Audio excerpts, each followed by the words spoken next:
Cape Codders bundled up and prepared for a blizzard that is expected to bring heavy snow and heavy winds to the region.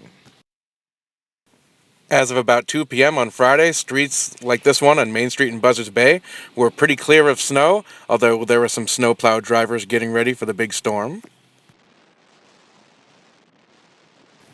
Here at Town Neck Beach in Sandwich, waves on Cape Cod Bay are rolling in and starting to get bigger.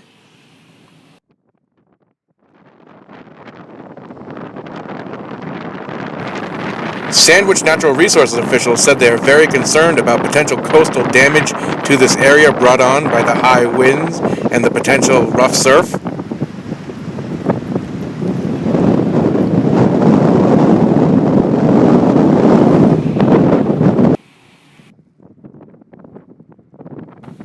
Folks that are in the center of the action, like those that work at Joe's Lobster Mart along Cape Cod Canal in Sandwich, are hoping for the best. My name is April Hall. We're at Sandwich, Mass, Joe's Lobster Mart. And the storm right now is actually pretty easy, but it's going to be really harsh tomorrow, and we're going to weather it out.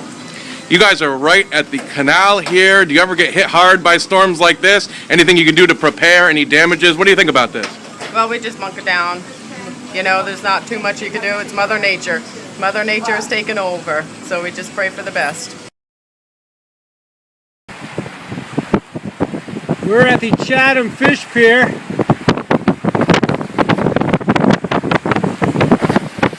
Pretty good waves coming in here. Oh jeez. And we've got the big time warning flags up here at the Coast Guard station in Chatham. I think those flags mean something serious is coming in.